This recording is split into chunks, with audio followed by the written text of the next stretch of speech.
¿Me entendido?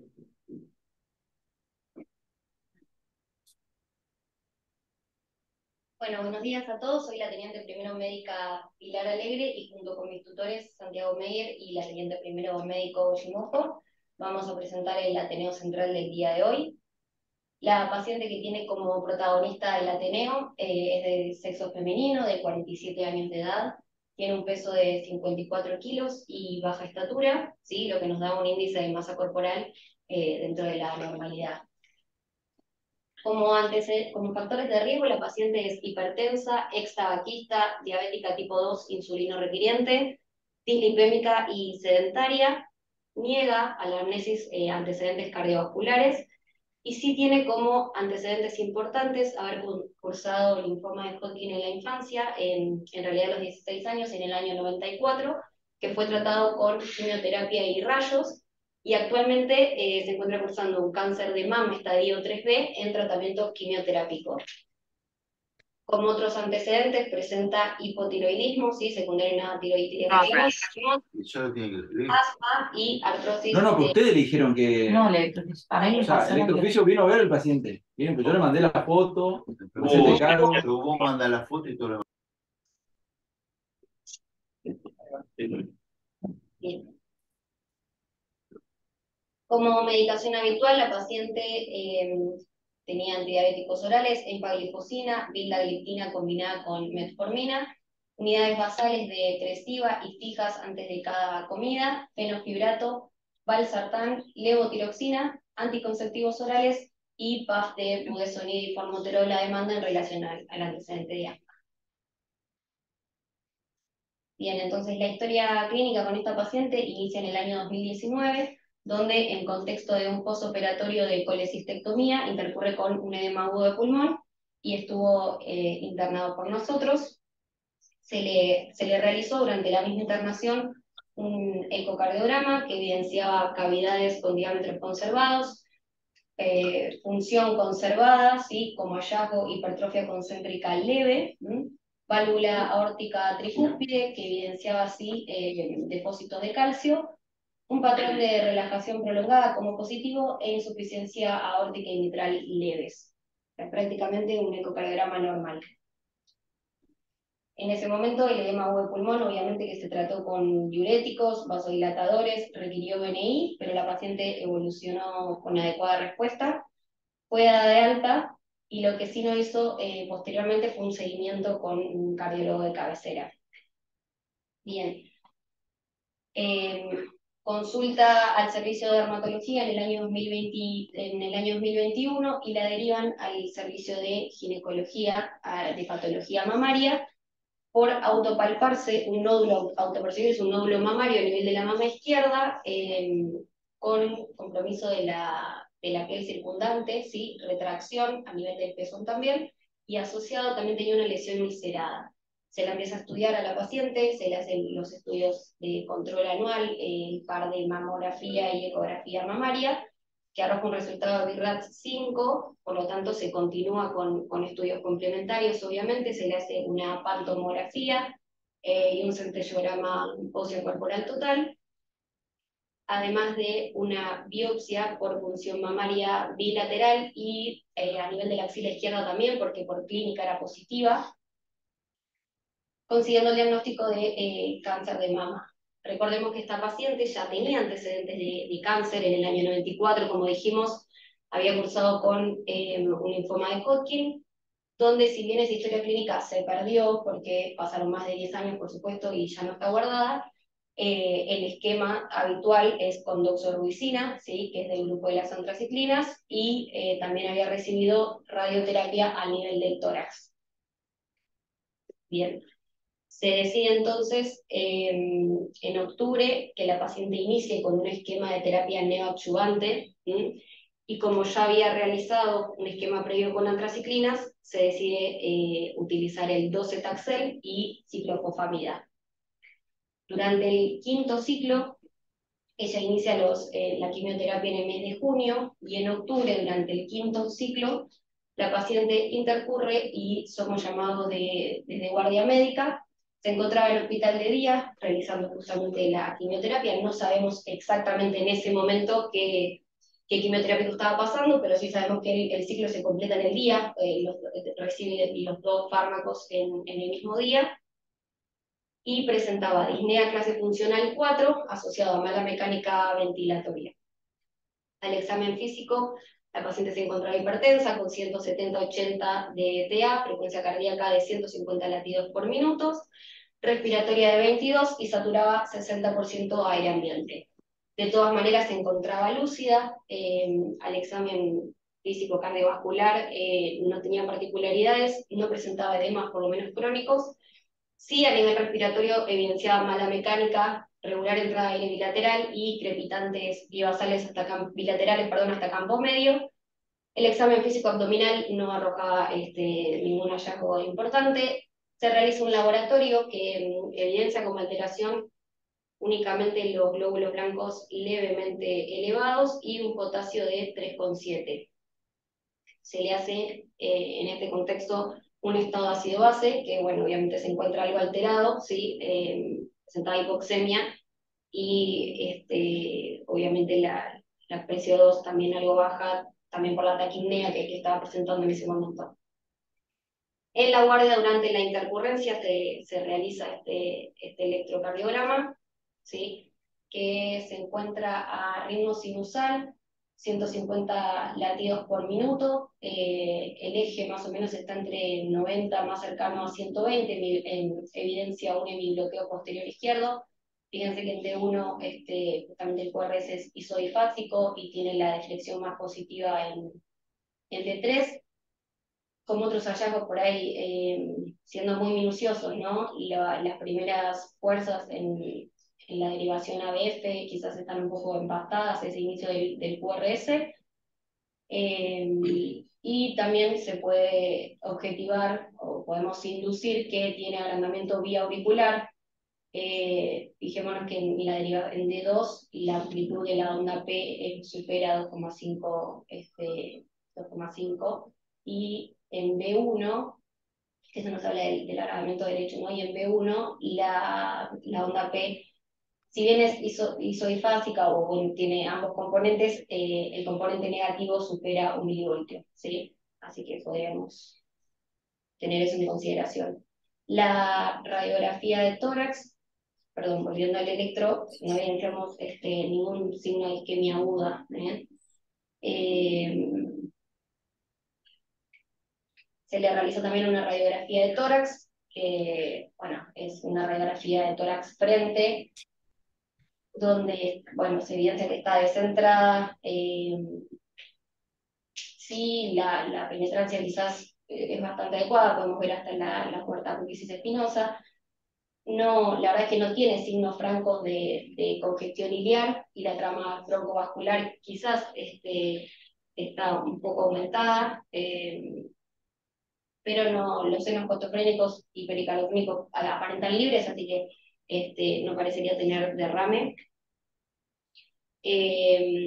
Cuando la paciente sube a unidad coronaria, se le realiza otro electrocardiograma.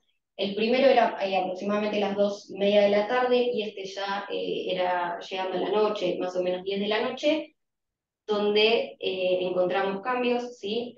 Vemos cómo en las derivaciones precordiales la paciente negativiza todas las ondas T, que en el electro basal, digamos, en el primero que se realiza en la guardia, esto no se evidenciaba. Esta B5, B6, las ondas T unas horas antes estaban positivas. Dígame, por supuesto. Cambió el eje. También. Vuelve si quieres. Bien. Cambió el eje.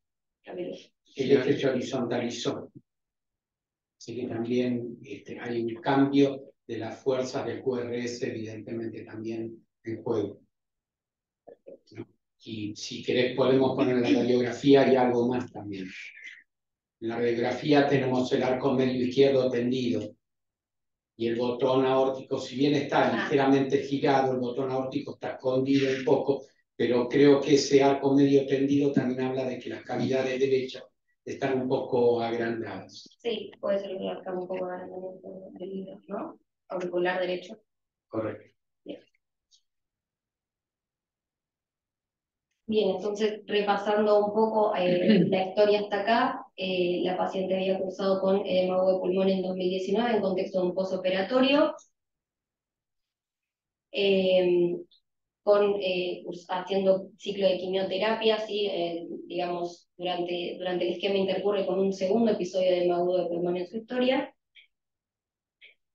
que se trató con diuréticos, vasodilatadores y BNI, responde de forma adecuada. Este es el estado ácido base que se hace posintercurrencia. Y como les comentaba, la paciente no se había estudiado, no venía controlada por cardiólogo, así que un poco el desafío con ella fue, una vez superada, digamos, la intercurrencia, empezar a pensar a qué adjudicarle, ¿no? Esa falla aguda, ¿sí? Si bien... Quisiera poner una cosita también como contexto. En el primer ecocardiograma hubo una insuficiencia cardíaca.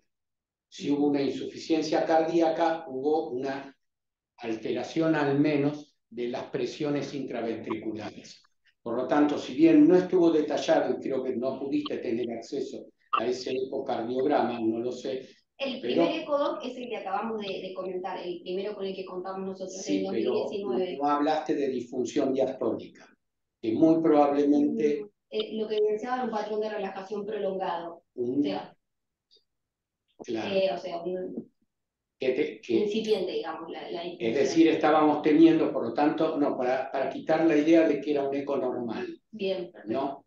Era un eco que ya estaba mostrando lo que pasa que al menos en mi época solo se hablaba de insuficiencia cardíaca cuando había disfunción sistólica. En su época, en la de ahora, sabemos que la insuficiencia cardíaca no es solo sistólica, es también cuando las presiones diastólicas se desbalancean. Y eso fue lo que desequilibró en aquel momento y le generó eso tal vez en parte, digámoslo, por la parte quirúrgica, el estrés quirúrgica, que es una agresión, tal vez un exceso de líquidos, la terminó de desbalancear y entonces evidenció la falla diastólica con aumento de presiones que la descompensó. Parecería al menos ser eso. Y, por supuesto, una válvula aórtica con calcio tampoco es una válvula normal, ¿no? Y seguramente es de los bordes, por lo tanto, algo de insuficiencia debe haber habido, algo de estenosis debe haber habido. Es decir, eso era un ventrículo que ya venía empezando a tener, digamos, el huevo de la serpiente, ¿no? Algunos signos de perfección, perfecto. Bien, entonces, justamente el desafío con ella era a qué adjudicar, ¿no? La falla aguda cardíaca. Si bien es una paciente con un pretest alto, sabemos que tiene múltiples factores de riesgo, no presentó ANGOR, ¿sí? Durante la intercurrencia, y cuánto podemos quizás adjudicar, como dice el doctor, ya a una disfunción ventricular que ya se viene gestando, quizás por los antecedentes justamente de la paciente, de haber recibido ya tratamiento con cardiotóxicos, la quimioterapia, y haber recibido radioterapia a nivel del tórax, y actualmente, bueno, obviamente el tratamiento para cáncer de mama, ¿sí? Se le pidieron... Sí, doctor. Pongo lo último. Ahí, en el electrocardiograma de ingreso acá, y lo habíamos notado, si bien es una mujer, la cara inferior tenía algunas dudas por esas alteraciones. Sabemos que como es mujer se puede adjudicar a corazón de mujer, punto y aparte. Pero sabemos que el 50% responde a eso, el otro 50% no responde a eso. Así que nos queda un poquito la duda a la cara inferior.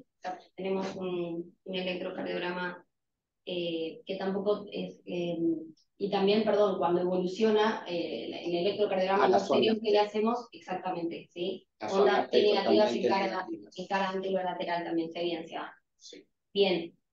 Le pedimos troponinas a este paciente que vinieron positivas, ¿sí? Y la pregunta un poco es si alguien quiere opinar a qué le adjudicaría la falla aguda, si se volcaría más por un síndrome coronario agudo, o como estamos diciendo, algo ya de patología estructural de base, ¿sí? ¿sí? O de disfunción ventricular secundaria a la cardiotoxicidad por los quimioterápicos actuales, ¿eh? Y la pregunta un poco va a si le pedirían otra troponina también, y cómo la interpretaríamos, ¿no? Con esta que ya está positiva y bastante elevada en este contexto. No sé si quieres comentar alguno de los que está... Me comenta. La parte, yo pasaría a un ecocardiograma para reevaluarlo nuevamente desde el punto de vista funcional a ese ventrículo, ¿no? A ver si tenemos alguna cara que esté avisando que la cosa no, la contractilidad está fallando. Es decir, el paso, tal vez la troponina ya nos está hablando de que verdaderamente hay irrupción de enzimas al torrente sanguíneo. Una de las causas es la coronaria, viene con un proceso de quimioterapia, con lo cual destrucción miocárdica puede haber también, por lo tanto puede haber pasaje de troponina también al torrente. Y estamos detectando troponina, pero tenemos una paciente que está con ondas T negativas, lo que me habla de que puede haber un proceso agudo. Así que lo más fácil que tenemos a la cabecera del paciente es un ecocardiograma. Si el ecocardiograma me da alguna disfunción, doy un paso más adelante.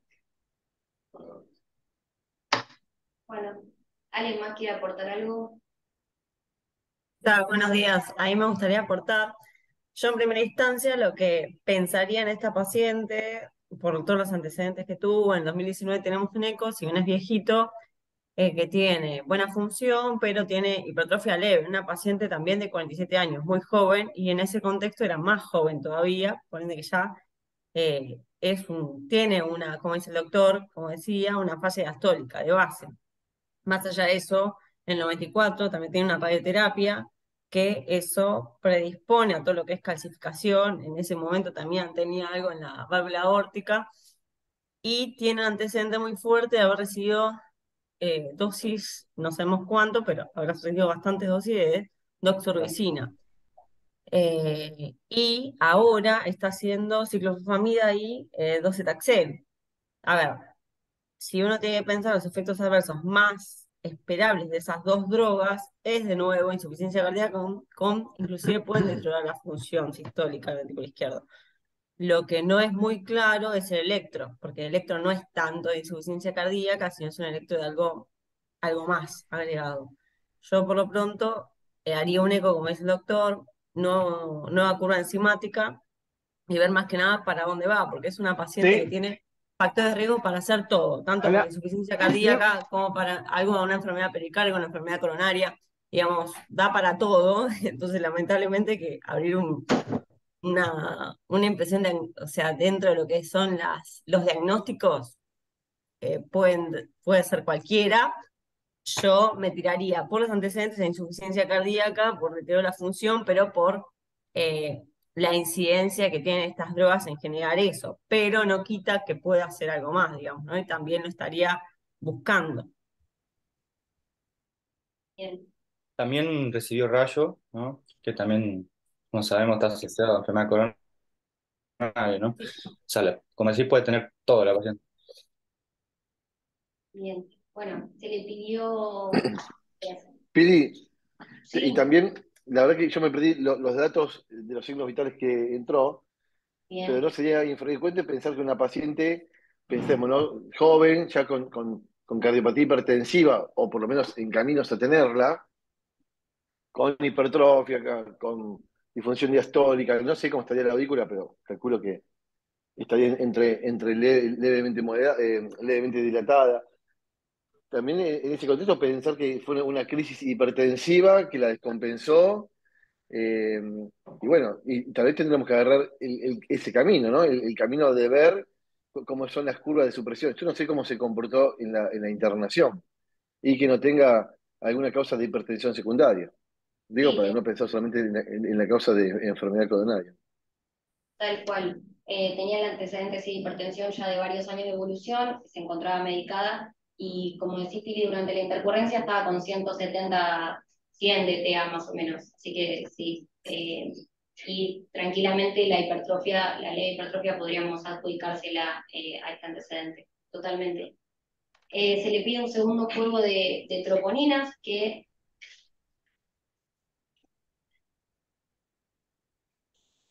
no tiene una cinética demasiado clara, así que no nos aporta demasiado, si sabemos que estaban obviamente positivas. Bien, como pidió el doctor, se le hizo un ecocardiograma. No sé si alguien lo quiere comentar. Contamos con la presencia de varios ecocardiografistas. No sé si alguien quiere escribir un poquito las imágenes.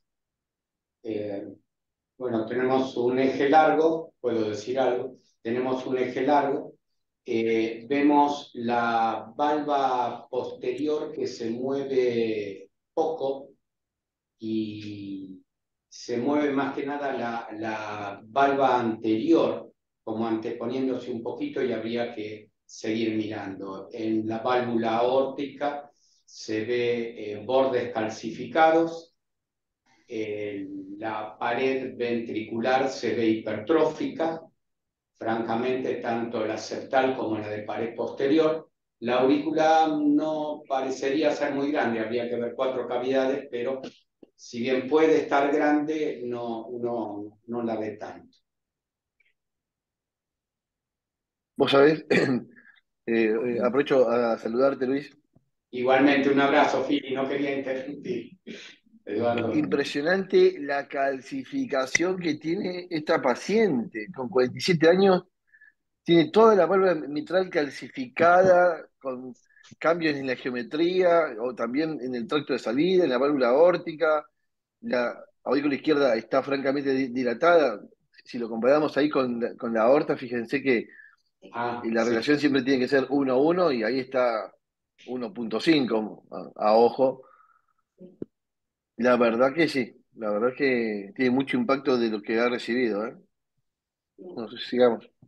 Y un detalle que notamos con el doctor es que al electrocardiograma presentaba, como comentamos, en el bloqueo posterior izquierdo, que quizás esté en relación, ¿no?, a tanto depósito de calcio y a daño directo del sistema de conducción.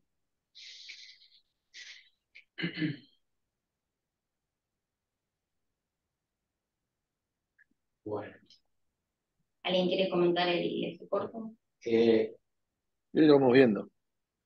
y igualmente la parte inferior todavía ahí no se ve muy simpática la contractilidad, la inferior. Sí, sí, tal cual. Ahí queda un poco la duda, o por lo menos no se ve en este eje corto a nivel, está entre bien apical y entrando en la parte media, pues ya se ve el esbozo ahí de un músculo papilar, Un poco pero la verdad que la... hipertrofiado. Está El músculo ¿Cómo? hipertrofiado. papilar. Sí, sí, sí. Un poco de Mira, hipertrofia del músculo papilar, parece. Mira, la verdad que yo en El eso soy muy cauto en hablar de hipertrofia del músculo papilar porque cuando vos lo cortás mal, a veces si el músculo papilar tiene dos cabezas, podés medir cualquier cosa. Así que como que para hablar de hipertrofia del músculo papilar, tenemos que, digamos, hacer esta vista, pero, digamos, posicionarlo bien, mucho más, digamos, las dos cabezas de los músculos papilares en el mismo plano, porque si vos los agarrás angulado, podés medir, no sé, 15 milímetros, cuando sabemos que ya a partir de 11 milímetros tiene hipertrofia. Con lo cual, si bien está bien pensarlo, pero eso te tiene que llevar a buscar una vista donde esté más acomodadito para medirlo. Si no, podés medir cualquier cosa. Y respecto a la motilidad, ahí en el que tiene cromo, la verdad que se ve que la cara inferior, si bien la vamos a ir a buscar, en el archivo mental la ponemos verla en dos cámaras, pero en ese corte parece que se mueve todo bastante simétricamente. Pero coincido con Luis que es algo que buscaría la información en el dos cámaras. correcto. ¿Avanzada?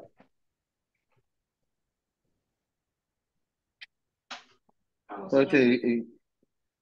no, el grande vaso estaba lindo. Bueno, volvemos. Porque ahí podemos ver o intentar al menos ver en este eje corto de los grandes vasos la válvula aórtica, que vemos que está calcificada. La barba derecha muy calcificada, ahí en la punta, sí. Vemos la dilatación de abajo del ovículo izquierda, cómo está dilatada. El septum, se ve que la paciente no tiene tampoco la mejor ventana porque hay algunas cosas que no están bien definidas. De esto te Edu, un ¿la color. valva coronariana te parece más calcificada a partir desde el borde libre o te parece todo homogéneamente calcificado? No, está buena la observación. Parece el borde libre. Gorda libre, sí.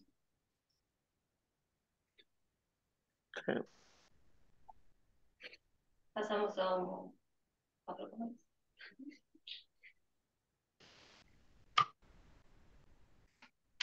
De ahí en el cuatro cámaras, que bueno, podemos hablar en medio a nivel subjetivo, porque no está bien delimitado por la ventana acústica complicada de esta mujer. ¿Era bajita? Sí, 1,45 tiene. 1,47 más o menos medía. Ah, bueno, ahí no tenía espacio entre las costillas. Porque fíjate que hasta incluso parece que puede estar un poco acortado ese ventrículo izquierdo, porque fíjense que se esboza abajo del seno coronariano, como que no está todo desplegado el ventrículo izquierdo. Bueno, pero sin embargo, obviamente que la función es preservada. Sí. Difícil hablar de trastorno de la motilidad en la izquierda. El septum igualmente, miralo que no se mueve como la pared anterolateral. Se mueve menos. Por lo menos basal y Bueno, medio. Es que Y la punta también, ¿no? Parece. Y punta y alta. la punta quizás incluso un poquito más, lo basal y medio parece que no. No cosa tanto. mm, Me ha dado duda la pared inferior. bueno, en este tres cámaras apical, ahí un poco más lo que decía Luis del septum, acá tenemos el septum anterior, puede ser que la verdad que el engrosamiento no sea el mejor, sobre todo en los segmentos basal y medio.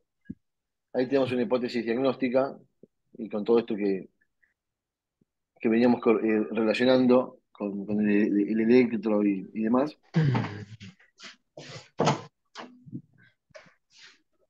Pero sí, nos faltaría algún colorcito para Están ver ahí, si tiene ¿no? algún tipo de ¿Sí? ¿Quién? insuficiencia o de aliasing. Ah, y- ¿Lo pedís, lo tenés? hola. A ver. Ahí estamos. Ahí tenemos. Bueno, insuficiencia. Ahí tenemos un poquito de insuficiencia mitral. ¿Y dónde están? Yasmín está ahí. Ah, No sé quién habla. Ah, Pipino. Habla Pipino si querés, ¿eh? Mirá toda la alteración de la arquitectura de la raíz de aorta, ¿no? O sea, es todo un tubo rígido. Lo mismo pasa con los caños de la casa. Pierden toda la geometría con la calcificación, con el sarro. Hace un poco de aliasing. No creo que levante mucha velocidad, Pero, pero bueno. en la imagen anterior ahí se ve mucho, mucho mejor todavía lo que vos decías, Eduardo, de la calcificación mitral. Tenés un rosario en la valva anterior directamente. No me quiero ni imaginar cómo estarán las coronarias. A ver. Bueno, el ecocardiograma al informe evidenciaba función biventricular conservada, como se charló, hipoquinesia anterior, inferior y anterobasal, y aquinesia en territorio de coronaria derecha, la válvula mitral y aórtica con grandes depósitos de calcio, y esclerosis valvular aórtica, predominio de insuficiencia aórtica leve a moderada. ¿Puedo hacer alguna Bueno, pregunta? No, sé, perdón, Edu, sí. sí, no. A ver, ese eco Belsay, por ahí, esto que dice aquinesia en el territorio de la coronaria derecha, a mí no me pareció, tampoco vimos un dos cámaras, ¿no? Para ponerle el sello a eso. Después cuando te habla de hipoquinesia, yo digo para pensarlo entre todos, ¿no? Digo, estamos. Hipoquinesia anterior, no lo saqué, decía anterior, septal, o sea, tiene de los 17 segmentos del ventrículo, ¿cuántos tiene impactados? Anterior, ahí te lleva 3 segmentos. Inferior, mínimo 3 segmentos más. Ahí vamos, 6. Anterobasal, 7. Anquinesia, bueno, tenemos 7 segmentos, 17. Entonces es difícil hablar de una función conservada, con 7 segmentos pinchados, como habla el informe. No lo estoy criticando, lo estamos pensando, obviamente que algo debe tener la paciente y está bien buscar el pelo del huevo. Pero es difícil informar un eco con tanto trastorno en los segmentos y decir que es conservado. En ese caso, poneme que tiene una depresión leve. O sea, si estás seguro que tiene tantos segmentos comprometidos. No sé, a mí es mi Eduardo, impresión. Eduardo, Sí, digo. sí, hola, buen día a todos. Un Hola, comentario. digo. Yo creo que el eje, si bien la paciente aparentemente no tenía buena ventana, eh, el eje corto siempre nos ayuda mucho porque vemos las tres arterias en simultáneo y a mí no me parece que haya estado con esta cantidad de alteraciones de la motilidad. Esas aquinesias, yo en el eje corto, si lo podemos poner de nuevo, el eje corto Sí, tal cromo, cual. me parece que no están así. Fíjate cómo se cierra. Yo iba a decir lo mismo, no coincide el informe con lo que estamos viendo. Segundo, hay que ver qué frecuencia a ver, no, 105, bueno, está bien la frecuencia, pensé que era peor, está bien, pero no coincide con el informe, me parece. Para nada, ahí la cara anteromedial se contrae bien, la inferomedial también. Bueno, como para hacer un poco de antagonistas. No, Perfecto. sí, sí, sí, sí. Ahí tal vez la septal es la única que. Hipoquinesia, pero aquinesia en ninguno veo. Bien. Bueno, a la paciente. Perdón, y otra pregunta quizás para los dos cardioncólogos, que bueno, no quería dejar de agradecer su estadía en esta Ateneo, porque bueno, entiendo que los dos trabajan afuera y es complicado estar, así que muchas gracias.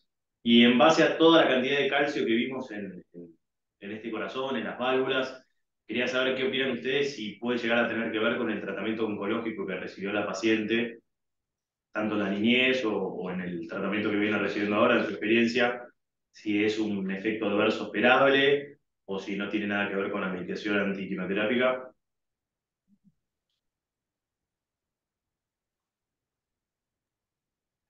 ¿Quién quiere Sí. participar? O sea, Hola. si el otro Y cardiólogo quiere hablar también. A mí, o sea, lo que no mencioné previamente fue la radioterapia que hizo, y es importante destacar que fue en el 94, porque en su momento, si bien después del 2000 fue que la radioterapia se fue modernizando y fue siendo más específica, digamos, si uno puede calcular la dosis tóxica cardiovascular que impacta, digamos, con el tratamiento radiante. Antes de esa fecha es muy difícil porque había otros, digamos, había aceleradores lineales, antes había cobalto, entonces es muy difícil calcular la dosis radiante que recibió.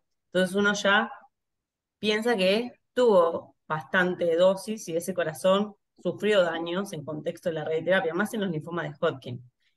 Y más que todo en los linfomas de Hodgkin que después tienen altas chances de volver a tener otro tratamiento o otra patología oncológica. En este caso, ya tenía en el de 2019 un poquito de calcio en la aorta, que genera insuficiencia leve. Entonces, es raro una paciente tan joven tenga ya algo ahí. Y encima con este eco que avanzó mucho más. O sea, en 2019, ahora en 2023, en 4 años vieron que la clasificación fue aumentando y bastante. A ver, no puedo atribuirle todo el daño a la radioterapia, pero después encima, después de 5 o 10 años, se ve mucho más, eh, digamos, la secuela que genera la radioterapia, que es como la fibrosis, ¿no? En este caso, el calcio. Eh, sí, si tiene seguramente la aórtica afectada, probablemente tenga también algo de las coronarias. Sería justo, le había preguntado si estaría interesante ver si tiene una tomografía X por tal motivo, que ahí también se puede ver un poco el calcio, y ahí también uno a veces lo usa, porque viste que cuando uno va a evaluar a un paciente siempre tienen tomografía o tienen para hacer, le hacen una PANTAC, es un estudio que suele estar en la historia clínica y a nosotros nos da mucha información en este sentido. No sé si quiere aportar algo. Opino, sí, opino lo mismo. O sea, la paciente ya digamos, se comportó con una paciente que está restrictiva, ya incluso antes de tener tanto calcio en la válvula, ya en la internación anterior, y ahora lo mismo, digamos. Eh, Recibió que a los 16 años era que había tenido el linfoma Hodgkin, ¿no? Digamos, Sí. todo este tiempo, digamos, que pasó, digamos, se comportó, digamos, como una paciente que sufrió todo el efecto de la quimio que recibió. Lo único que no llegó a hacer fue disfunción sistólica, por suerte, pero, digamos, incluso en esta internación, cuando hizo el cuadro de ingreso de Hugo pulmón, que después colgó las T, digamos, también se puede sospechar, como decía, de enfermedad coronaria. Y probablemente tenga la derecha y la DA, que son las que más se afectan, digamos, en los casos también de radioterapia. Muchas gracias. Pero, pero creo que se comporta más como una paciente, digamos, con disfunción diastólica que incluso ahora con disfunción sistólica, ¿no? No llegué a escuchar bien el eco anterior, pero en teoría estaba conservada también. Sí, tenía, sí, FEI de 64, Ah, conservada, no tenía segmentariedad. Bien. Bueno, la paciente se la estudió, ¿sí? Ahí tenemos las imágenes de la cinecoronariografía. No tenemos Una pregunta. ¿En el eco cómo estaba la función diastólica? la función diastólica en el primer eco, ¿vale? Del 2019, tenía No, patrón de... en el de ahora, en el después del Magu pulmón. El último eco que mostraron. Es un eco bedside, no estaba informado, pero seguramente continuaba con ese patrón de relajación prolongado. No te sé decir con certeza si progresó esa disfunción. En este momento la paciente sigue internada, ¿no? O sea, ¿está internada en una unidad crítica o en un sector de internación en piso? ¿Sabes? Actualmente, No, no, no, ahí en el caso clínico. Estaba en unidad coronaria, Edu. Ah, coronaria. ok. Pues si no, Cañas te iba a pedir un strain, te digo. Yo lo veía con ganas. No Bueno, estaba el Philips todavía, creo. no sé si alguien quiere comentar las imágenes de cinecoronariografía. A ver.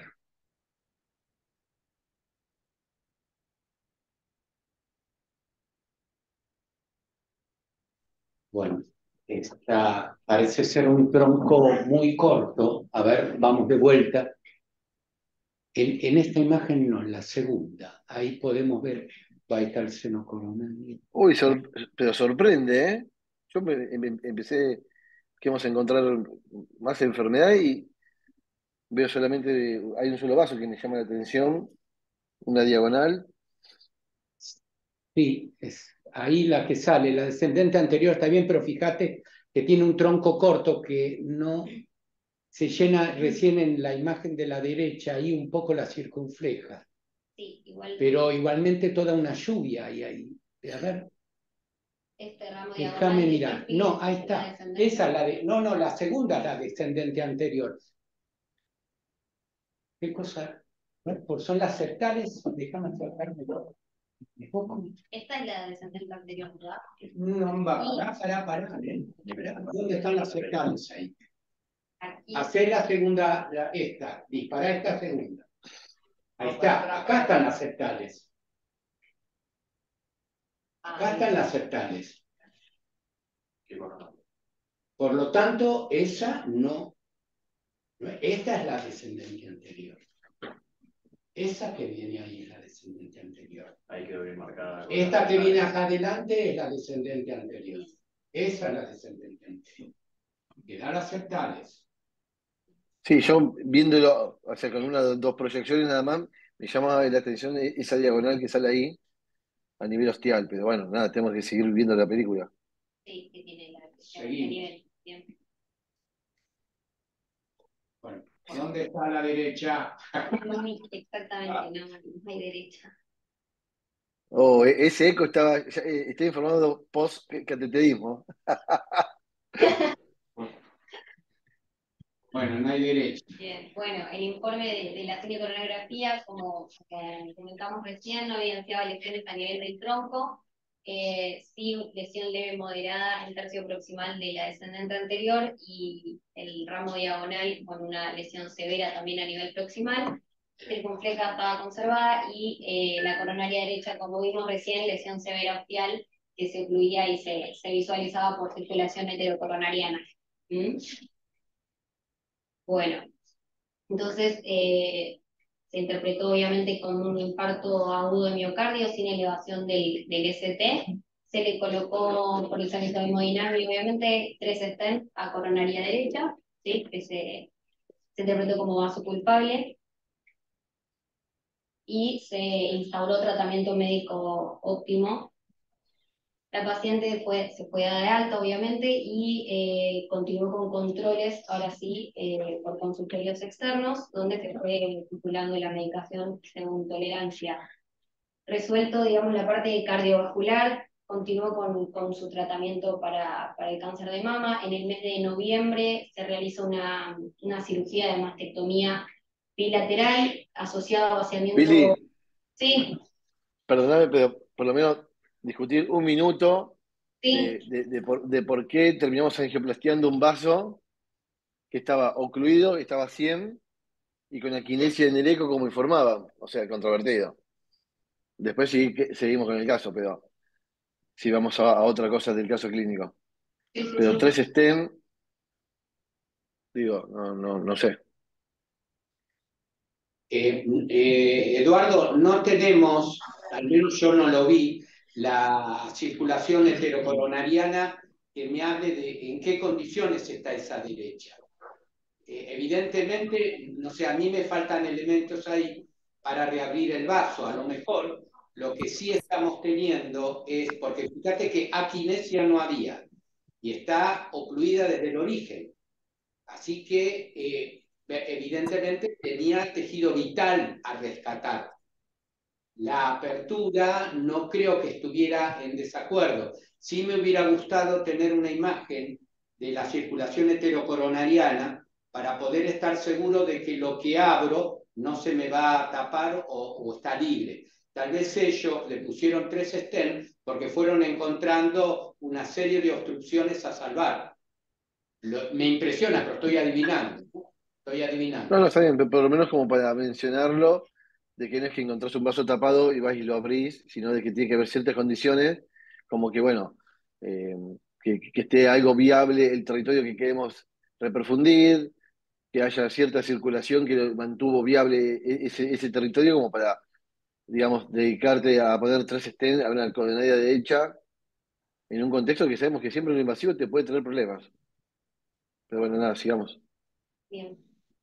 Además, No, no, Eduardo, está muy bien tu observación, pero fíjate que la coronariografía, dos datos positivos a favor de, en la coronariografía tiene mucha circulación colateral desde la DA, viste que se pinta toda a la derecha, y el eco, si bien es en reposo, la cara inferior, otra vez con el eje corto, parecía que no Ahí estaba está, totalmente está bien. aquinética.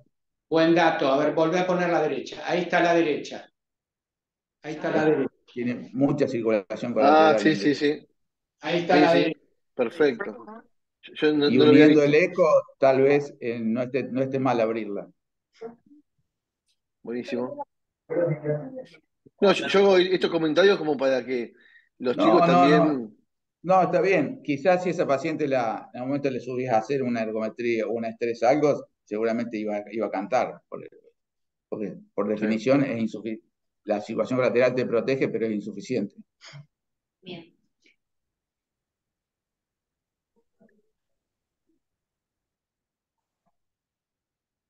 Bien, bueno, como comentaba, la paciente se fue de alta con tratamiento médico óptimo y control por consultorios externos y continuó con su tratamiento para, obviamente, la patología de cáncer mamario que tenía. Se realiza una cirugía de mastectomía bilateral con vaciamiento axilar izquierdo porque bueno, los ganglios habían dado positivos dentro de la biopsia, y también se le realiza punción de ganglios a nivel de la axila derecha, que en un primer momento durante la cirugía en biopsia por congelación dan negativos, pero después a la anatomía patológica da positivo, ¿sí? Se informa infiltrado, por lo tanto se procede en el mes de enero a realizar un vaciamiento ahora de los grupos ganglionares de la axila derecha, asociado a una oforectomía profiláctica. Esto no es porque tuviera riesgo de cáncer de ovario asociado, sí, porque genéticamente la paciente se estudió y dio negativo, pero sí para inhibir el eje neurohormonal, siendo un cáncer, por lo menos el de ella, hormonosensible, ¿sí? Y se decidió, después de discutirlo, porque justamente como comentaban los cardiólogos, la dosis acumulativa de radioterapia asociada, ¿no?, a también el uso de fármacos, eh, va a continuar acentuando su patología y los depósitos de calcio y demás, pero bueno, el cáncer, el tipo de cáncer y el estadio 3B en ella tenía altas chances de recidiva, entonces se discutió y se decidió que el riesgo-beneficio de realizarle nuevos rayos, bueno, era necesario, ¿no? Una parte necesaria del tratamiento para evitar justamente la recaída. Así que actualmente la paciente hace 5 días inició ya tratamiento, radioterapia, exactamente, y como comentaba Sole, desde el 2000, la verdad que avanzó muchísimo la tecnología en cuanto a la radioterapia, y ella está realizando este tipo particular, que es IMRT, que es una radioterapia más dirigida, donde se puede usar menos dosis y que el volumen irradiado no sea tan importante. Bueno, no sé si quieren comentar algo más respecto al tratamiento. No, vos No. sabés que empezamos a hablar de esto de la angioplastia. eh, Ahora, qué decisión complicada, porque nosotros estamos hablando como cardiólogos con una visión netamente cardiológica. Hablamos de viabilidad, hablamos de circulación heterocoronariana, eh, y en base a eso uno decide, sí, la verdad que está bien la angioplastia. Ahora, en un contexto de la paciente y cómo evolucionó, que necesitó dos tremendas cirugías, ahí tenía, de marzo a noviembre, que tenía 6 meses. Digo, Sí, si sabíamos que tenía que enfrentar esa cirugía, tal vez uno la iba a angioplastiar igual porque tenía 6 meses. Pero que hubiese complicado la decisión, la hubiese complicado un poquito. Porque tuvo que enfrentar dos cirugías, ¿qué más? Bueno, nada, eso. Una paciente oncológica. sí, el tratamiento de la quimioterapia se suspendió en el quinto ciclo por ser digamos, la interponencia que tuvo un efecto adverso obviamente severísimo, y ahí se decidió descontinuarla. Pero como decir, ¿Y, siguieron realmente las cirugías. y la paciente cómo está actualmente? Actualmente se encuentra por lo menos en remisión y, como comenté, realizando radioterapia. Bueno, A ver, es una paciente o sea, ya de altísimo riesgo, incluso de empezar el segundo tratamiento, ¿no? Antes de realizar los 5 ciclos, ya era una paciente de altísimo riesgo por los antecedentes cardiovasculares, por los factores de riesgo y por la quimioterapia recibida. No solo la doxo, sino también la radioterapia. O sea, es una paciente que cada vez que haga un tratamiento, una cirugía, hay que evaluar todo. Incluso, digamos, por lo que escuché, no tuvo seguimiento después del linfoma, digamos, cuando debería haber tenido, incluso por haber recibido una edad pediátrica, la radioterapia, por lo menos con un seguimiento clínico cardiológico cada de entre 2 y 5 años mínimo, digamos, y esta paciente no lo tuvo en todo este tiempo. Y vos, Mati, antes de empezar ahora este nuevo ciclo de radioterapia, de quimio, ¿hay algún estudio en particular que te gustaría seguir? O decir, bueno, seguimos con ecocardiograma, la seguimos con algún estudio en particular, una reso cardíaca, No, y esta biomarcador. paciente estaba interesada también en angiotomo, ¿no? Digamos, para ver, digamos, ya porque el eco previo, como ya tenía calcificación, digamos, para valoración previa a todo el tratamiento, ¿no? Eh, y después sí, seguimiento cardiológico clínico con eco y bueno, pruebas funcionales, haciendo en el paciente también regularmente. Ella, además de la radioterapia dirigida, va a recibir posteriormente hormonoterapia también con letrozole, que si bien no son tan cardiotóxicos, lo que sí suelen afectar es el perfil lipídico, aumentar las apolipoproteínas y con eso, digamos, colaborar a la enfermedad cardiovascular. Y la Eh, presión arterial. Quiero hacer una acotación con la cual los cardiólogos nos enfrentamos muchísimas veces, que es a esta paciente se le colocaron 3 stent, por lo tanto estaba con clopidogrel en el momento en el cual se le realizó la mastectomía, parece. Son 6 meses, creo, que se esperaron. Entonces, de vuelta nos enfrentamos a esa situación hoy por día cada vez más frecuente por la colocación de stent, ¿no? Y cómo verdaderamente tenemos que sopesar el tiempo de las decisiones quirúrgicas debido a que al suspender, si no, el clopidogrel, ponemos en riesgo la viabilidad y durabilidad de los stents, ¿no? Ahí se esperó justo el tiempo justito, 6 meses, ¿no? No sé si yo hubiera, no sé cuánto riesgo hay, creo que no había tanto riesgo de esa mastectomía, a lo mejor la hubiera diferido personalmente un poquitito más el tiempo de intervención si no había tanta urgencia. No sé qué opina el equipo.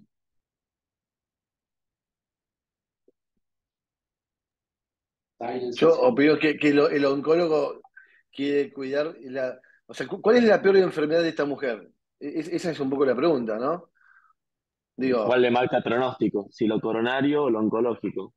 claro, Cardíaco oncológico. ¿cuál la puede matar? Es difícil esa pregunta, porque el edema agudo de pulmón es una situación crítica. Ahora, Pero, Yo tengo una eh, pregunta, si puedo. a ver, Eh, obvio, obvio. Las enzimas cardíacas, cuando hizo el edema agudo de pulmón, ¿hizo curva o no? Porque también, a ver, si no es que hizo curva, uno puede pensar que en el contexto de la falla diastólica la paciente elevó troponinas, también colgó la ST por injuria, pero tal vez fue en contexto de la falla diastólica de estar a 150 latidos por minuto y hipertensa, que no, tenía no, una no hizo enfermedad curva Sole. crónica en la coronaria derecha y bueno, como hallazgo se encontró y se abrió, pero o no, ¿no? Pero no sé, No, no, a pero mí me está generó bien esa duda. pensarlo.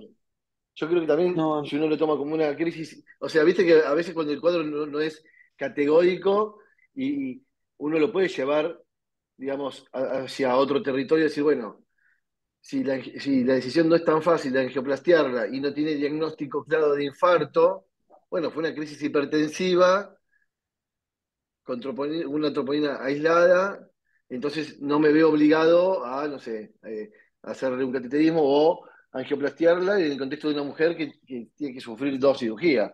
Digo, no Igual fue puntualmente, esta paciente en algún momento se iba a tener que angioplastiar porque se iba a operar y van a tener que hacer un ecoestrés, le va a dar positivo para isquemia y toda la perorata, digamos, ¿no? No digo que bueno, haya o estado no, mal, digamos. o no, Claro. porque capaz que vos, si la medicás, que es la base de la enfermedad coronaria, capaz que después no hace isquemia.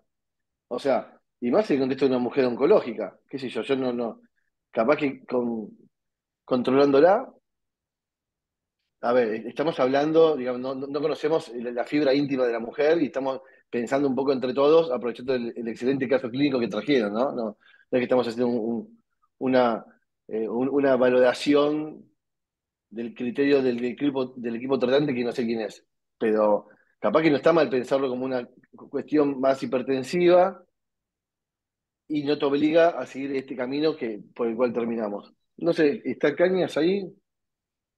Den el micrófono. Cañas, estaba así. Pero para mí está bien lo que decís vos, Soledad, ¿eh? O sea, en el contexto de esta Yo, paciente, yo creo no que está mal ser cauto. cualquier decisión que se tome en esta paciente es difícil, ¿no? A ver, uno piensa, ¿qué es lo que más esperaba en esta paciente? Disfunción sistólica, y sin embargo no la tenía. Digamos, todo lo que tuvo fue consecuencia de la radioterapia, y sin embargo después hubo que decidir a ver qué tratamiento va a recibir o está recibiendo ahora, y se decidió por radioterapia de nuevo. Digamos, a pesar de, digamos, de que vos pongas en la mesa cualquier cosa, todo va a ser difícil la decisión de esta paciente, digamos. Creo que es Obvio, muy obvio. difícil decir qué hacer y qué no. Ni hablar, eso, por eso es un excelente caso Ah, de- discusión. es un excelente caso de Ateneo, porque no es que decís, ah, sí, ya sabemos todo lo que hay que hacer. No, al contrario, me parece que no sabemos lo que hay que hacer, no estamos seguros con qué se va a beneficiar, no estamos seguros qué es lo que la podría perjudicar o matar, siendo un poco catastrófico a esta mujer. ¿La enfermedad coronaria o la enfermedad oncológica? No, no sé, lo que sí sé es que como mensaje es que guarda como uno encara el paciente al principio de la internación, por eso éramos tan minuciosos en la residencia, porque una vez que vos agarrás un camino, ya no podés volver para atrás. Es decir, si vos esta paciente evolucionaste, que tuvo un infarto durante 7 días, y después va a terminar en cateterismo, y después va a terminar en esto. En cambio, si vos, como solemos hacer, o solíamos hacer, pensar al detalle y decir, no, como estamos haciendo en el Ateneo, esto fue más una cuestión de una mujer que entró en edema agudo pulmón hipertensivo, descompensada, qué sé yo, capaz que hasta tiene un feo cromocitoma si te pones a pensar, digo, delirándolo un poco, ¿no? Pero capaz que no fue en sí, no es que tuvo un infarto agudo de miocardio con supra ST que te obligó a seguir ese camino. No es esa paciente, chicos. No es esa paciente. Andás a ver desde cuándo le tenía tapada esa coronaria derecha. No sé. Eduardo, está bien lo que vos planteás. Sinceramente, tiene dos patologías que le dan riesgo de vida.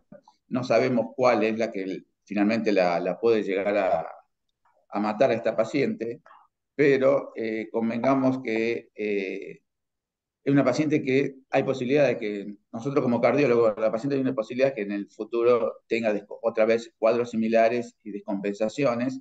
Y si vos le podés manejar la parte coronaria, yo creo que no está mal hacerlo. Fíjate que el electrocardiograma negativizó toda la onda T en el episodio de la taquicardia. O sea que yo creo que si bien en reposo no debe sufrir porque está protegida, en cualquier situación de estrés, yo creo que la paciente sí ahí aumenta el riesgo. Y por otro lado, si vos hablas con los oncólogos, seguramente la paciente tiene riesgo oncológico. Yo creo que no es para descuidar ninguna de las dos patologías. No sé Sí. cómo lo ves. No, estoy de acuerdo, estoy de acuerdo. No. Qué caso Eso que difícil todavía, trajeron. eso que todavía no hizo la arritmia. ¿Cómo, Mati? Y eso que todavía no hizo arritmia, ¿no? Claro. Porque ya lo Lo hace. único es que con lo que podemos jugar es que no estaba del todo, no estaba medicada, digo, antes de la internación. Como para pensar de que a lo mejor estando medicada le podía ir mejor. Eso es Pero bueno, cierto. no sé. Porque desde ya, ¿esta mujer dónde vive? Yo siempre les decía, un cuadro de edema agudo de pulmón, no es joda. Ustedes porque están acostumbrados a que en el shock room o en la UCO lo compensan en 15 minutos. Pero ¿cuánta tecnología tienen alrededor suyo para compensarlo en 15 minutos? Eso te pasa en una localidad que no tiene esa tecnología a mano y no la contás. Entonces, eso también te juega. Una cosa es el coronel que vive ahí en las cañitas, que vos le decís, bueno, venga cualquier cosa a la guardia, y otra cosa es un tipo que vive a 300 kilómetros de un hospital con un BNI. Bien. No sé si la paciente es tuya, Mati. No. Bueno, No, Edu es de ahí, del hospital. Ya seguimos. estábamos prejuzgando de que en Jujuy no había BNI, ¿viste? Es malo. No. Bien, si bien como ¿Viste? comentaron, no se sospechó obviamente un accidente de placa aguda, pero sí con todo el contexto de la paciente, obviamente hubo un desajuste entre la oferta y la demanda que seguramente la llevó a isquemia, que se evidenciaba por electro, como dijeron, y un cuadro solapado de insuficiencia o de disfunción ventricular también asociado a cardiotoxicidad. Así que sí, lo interpretamos así, son dos cuadros que están acompañando. Si les parece, pasamos a la revisión bibliográfica. La enfermedad cardiovascular y el cáncer, vemos que son las causas principales de mortalidad a nivel mundial. En Argentina la incidencia es alta. tiene el 7º lugar en Latinoamérica, ¿sí? Y es importante, como decíamos recién, un abordaje interdisciplinario, ya que de entrada que el oncólogo o el médico internista que tiene el primer contacto con la paciente empieza a evaluar el riesgo. Como comentábamos recién, muchas veces sucede que el riesgo de mortalidad cardiovascular puede superar el riesgo de la recurrencia tumoral, ¿sí? Sobre todo en los pacientes jóvenes que han sobrevivido al cáncer, ¿no? Pero que han tenido tratamientos en la infancia, la mortalidad de causa cardíaca puede multiplicarse hasta 8 veces respecto de la población general. Y el riesgo elevado de eventos cardiovasculares en estos pacientes se ve atravesado por la neoplasia y el perfil proinflamatorio y protrombótico que en sí mismo genera, y los factores de riesgo que muchos los comparten, ¿no? Tanto el cáncer como los factores de riesgo cardiovasculares, como el tabaco, el alcohol, el sedentarismo, la obesidad y demás, en general están relacionados al estilo de vida, ¿no? A los hábitos. Y se suman los efectos tóxicos de las terapias antineoplásicas, de los fármacos o de fármacos que van de soporte y también generan cardiotoxicidad. Así que de ahí la complejidad, ¿no?, de estos pacientes. Si les parece, hacemos una revisión rápida por los fármacos que se usan en oncología y que son cardiotóxicos. Tenemos el grupo de las antraciclinas, que la droga patrón sería la doxorubicina. Nuestra paciente la había recibido en el tratamiento del linfoma de Hodgkin, y dentro de las antraquinonas está la mitrozartona. Este tipo de fármacos puede generar toxicidad tanto aguda como crónica. En agudo suelen evidenciarse taquiarritmias y miocarditis, con o sin pericarditis asociada. Y en cuanto a la patología crónica, lo más frecuente es que desarrollen insuficiencia cardíaca y asociado a miocardiopatía dilatada, ¿sí? Sobre todo cuando se asocian a otros fármacos, a otros grupos farmacológicos y a radioterapia. Importante con este grupo de fármacos que la dosis acumulativa es importante, ¿sí? De ahí que en ella se decidió iniciar un esquema con otro grupo. Y la incidencia de insuficiencia cardíaca aumenta a niveles prohibitivos para combinarlos con anticuerpos monoclonales como el trastuzumab y el pertuzumab. Por lo tanto, la combinación está contraindicada. En cuanto al grupo de las antitubulinas, tenemos los taxanos y los alcaloides de la vinca. El paclitaxel es el proarritmogénico por excelencia. También puede generar insuficiencia cardíaca, de nuevo, si se asocia a antraciclinas o anticuerpos monoclonales. En general, los esquemas traen varios fármacos asociados. Y puede generar isquemia miocárdica. Se vio en algunas series en una incidencia del 0,5 al 5%. También puede dar trombosis. En el caso de nuestra paciente se usó como esquema neoadyuvante el docetaxel, que es, entiendo, y corréjame ahí los cardiólogos, que es lo menos cardiotóxico, pero sí tuvo, por ejemplo, en algunos estudios hasta un 1,7% de isquemia miocárdica, digamos, como responsable.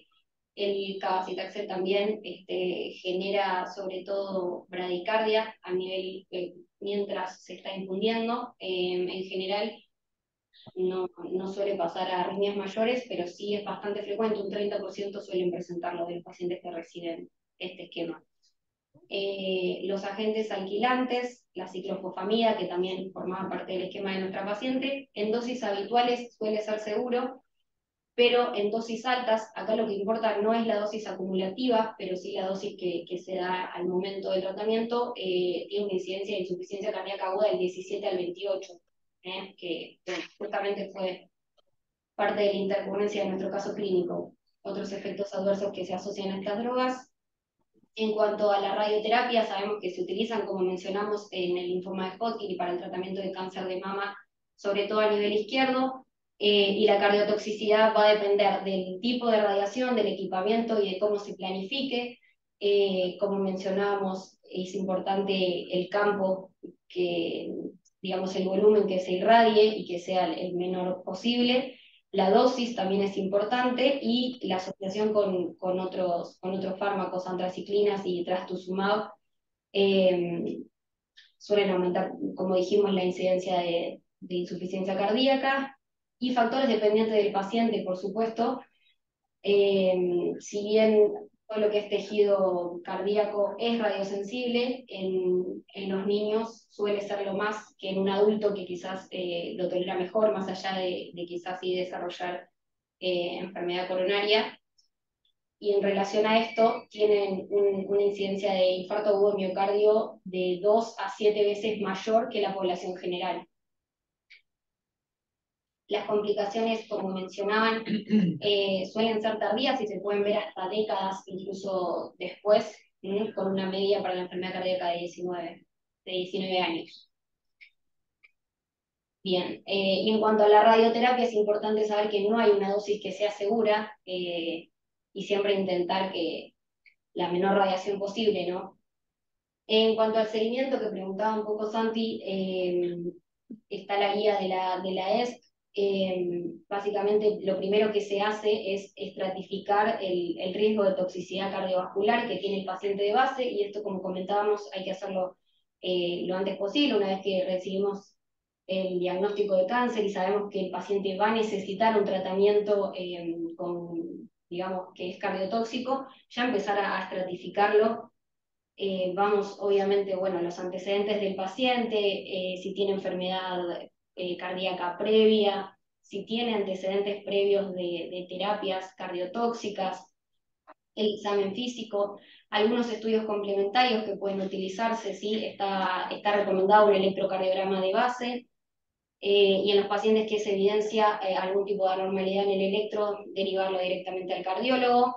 El ecocardiograma es el estudio recomendado, y sobre todo el eco 3D para ver la función ventricular izquierda, ¿sí? Y como mencionaba Philly, el estrés longitudinal global, si uno lo tiene a disposición, es de buena práctica, obviamente, ya hacer uno de base para ver cómo evoluciona. En cuanto a los biomarcadores, se puede pedir, digamos, para tener una base, pero sí después vamos a tener la posibilidad de seguir midiéndolos, ¿no? Durante el tratamiento, para poder monitorear ese parámetro. Algo que por ahí hablábamos con Matías es que quizás en Argentina es difícil poner en práctica esto por cuestiones de insumos, ¿no? Bien. En cuanto a la estratificación del paciente que recién mencionábamos, también podemos utilizar esta que nos presenta la Asociación de Falla Cardíaca en conjunto con la AICOS, la Sociedad de Cardio-Oncología Internacional, que básicamente lo que hacen ellos es solapar la enfermedad cardíaca previa que tiene el paciente con el tipo de tratamiento que va a recibir, y de acuerdo a eso definen el riesgo, ¿no? En bajo, moderado, alto riesgo o muy alto riesgo. Entonces, una vez que conocemos el diagnóstico y estratificamos el paciente, ¿sí? Un paciente con bajo riesgo puede tener un seguimiento con el oncólogo de rutina y en realidad debe considerarse referirlo al cardiólogo si desarrolla algún signo de cardiotoxicidad. Lo mismo para los de moderado riesgo, se puede considerar igual derivarlo, digamos, de entrada, y para los pacientes de alto y muy alto riesgo, sí o sí la derivación a cardiólogo, y mejor aún a un cardio-oncólogo, ¿no? Y discutir en este tipo de pacientes con riesgo alto o muy alto si realmente es necesario el tratamiento, y ¿no? Discutir riesgo-beneficio, básicamente. En cuanto al seguimiento, está recomendado, como dijimos, un electrocardiograma de base, tanto en bajo, moderado y alto riesgo, un ecocardiograma basal también, y al año posterior a la finalización del tratamiento en todos los pacientes. Y en los pacientes de alto y muy alto riesgo, como dijimos, los biomarcadores serían de buena práctica al finalizar cada ciclo de quimioterapia. No así en los de bajo o moderado riesgo. Bien. En cuanto a la prevención con estos pacientes, hablamos de prevención primaria y secundaria. de acuerdo hacia el segundo tratamiento que requieren para el cáncer, si tienen enfermedad, como dijimos, cardíaca previa, o si ya desarrollaron alguno de estos efectos adversos o eventos relacionados a la terapia para el cáncer. Siempre en todos los pacientes sí manejar y tener un estricto control de los factores de riesgo cardiovasculares, y en los pacientes de alto y muy alto riesgo, ¿sí? Minimizar obviamente el uso de drogas cardiotóxicas, y se puede ya empezar a considerar al inicio del tratamiento el uso de estatinas, ¿sí? Y de IE-CARA2 o beta bloqueantes. En cuanto a la definición de la disfunción ventricular, en realidad de los tipos de toxicidad, de cardiotoxicidad, bueno, están definidas bien todas las categorías. La disfunción cardíaca relacionada a la terapia contra el cáncer es muy severa cuando requiere de inotrópicos, digamos, circulación, medios de soporte, ¿no? Y cuando hay que considerar trasplante, se considera severa cuando requiere hospitalización, que es acá donde estamos paradas con nuestra paciente de Ateneo. Tiene un grado moderado cuando requiere ajuste en la terapéutica, así tanto de diuréticos como de medicación para falla cardíaca, para insuficiencia cardíaca, y es leve cuando tiene síntomas, pero con el tratamiento con el que venía la paciente se puede manejar. Eso en cuanto a sintomática. Cuando la disfunción cardíaca es asintomática, lo que se usan son parámetros por ecocardiograma, ¿sí? Si tenemos una reducción de la FEI al menos del 40 es severa, ¿sí? Si la FEI disminuye más de un 10% en porcentaje, pero se mantiene la fracción de eyección entre 40 y 49, se considera también moderada. Y si disminuye menos de un 10%, pero sigue estando entre 40 y 49, aunque asociada a una disminución del estrés longitudinal global mayor a 15 o a un aumento en los biomarcadores, ¿sí? Que positivicen o que se eleven desde la medición basal. Y es leve cuando tengo una FEI de más del 50, ¿sí? Pero una disminución del strain de más del 15, ¿sí? O de nuevo que positivicen los marcadores. Otras definiciones, bueno, la miocarditis asociada a los inmunomoduladores, y también enfermedad cardiovascular a nivel periférico, ¿sí? Tanto enfermedad carotidia, vasoreactividad periférica, en cuanto a la hipertensión también, y las arritmias que mencionábamos están bien definidos cuáles son los cuadros de cardiotoxicidad. Entonces, haciendo un leve repaso, cuando tenemos el diagnóstico, lo primero que vamos a hacer es evaluar el riesgo de toxicidad cardiovascular de base, ¿sí? Y durante el tratamiento, obviamente que se va a hacer una vigilancia, se va a definir de acuerdo al riesgo si es necesario derivarlo a un cardiólogo o cardiooncólogo, y siempre, obviamente, informar al paciente sobre el riesgo de cardiotoxicidad que presenta, y dar todas las pautas para mejorar también los hábitos, como decíamos recién. Se vio que realmente disminuyen, si se instaura una terapia de medicación bastante intensiva y cambios en el estilo de vida, disminuye de hecho la incidencia de los efectos adversos. Bien. En cuanto al tratamiento, como recién comentábamos, en cuanto a síndrome coronario agudo, hay algunas consideraciones a tener en cuenta.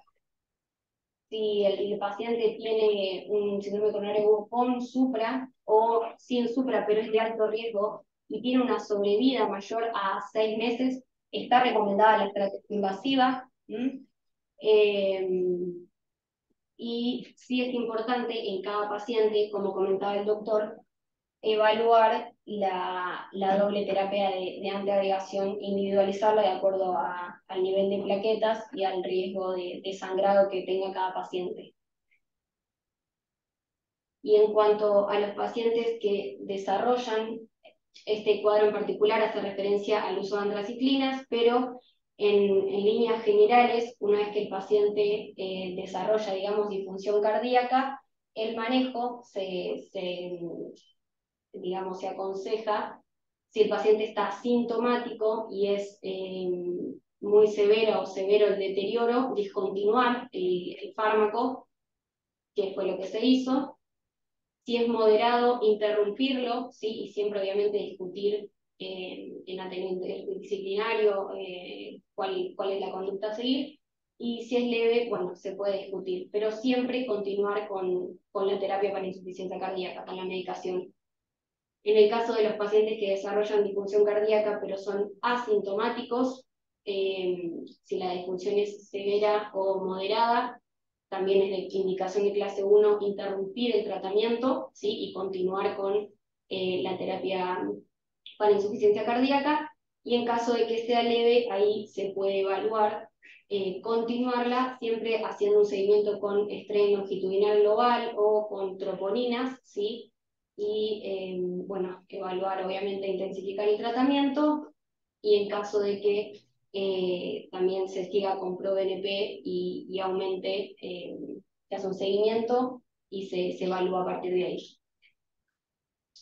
Bien, y los pacientes que quedan posterior al tratamiento con falla, se evalúa si es leve o moderada la falla y recupera totalmente, se continúa, perdón, si recupera totalmente, ahí depende del riesgo del paciente, ¿no? Si el paciente es de alto riesgo, va a continuar con la terapia. Si el paciente es de bajo riesgo, se puede evaluar discontinuar la terapia para insuficiencia cardíaca.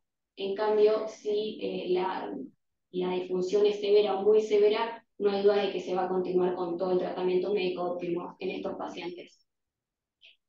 Como conclusión, un poco lo que veníamos charlando, que una respuesta interdisciplinaria que asocie tanto a los oncólogos como a los internistas al grupo de cardio o cardio-oncólogos es cada vez más necesaria para manejar mejor esta población que es crónica, obviamente porque muchos antecedentes se dan, como dijimos, en la infancia y está en crecimiento constante por la mejora, digamos, en las terapias y en el nivel de sobrevida y bueno, de aumento de la esperanza de vida de estos pacientes, ¿no? Así que es un desafío. Bueno, bien.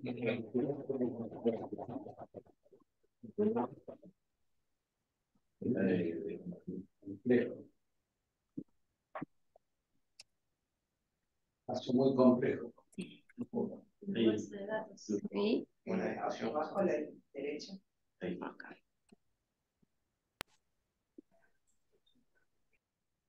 Lo mismo. ¿Se está grabando o ya terminó? Tienen que dejar de... Sí. Pero te escucho. No sé si grabando, pero estamos, Luis. No sé qué. Tienen que dejar de grabar de la No, lo que digo, vos, Eduardo, donde estás trabajando.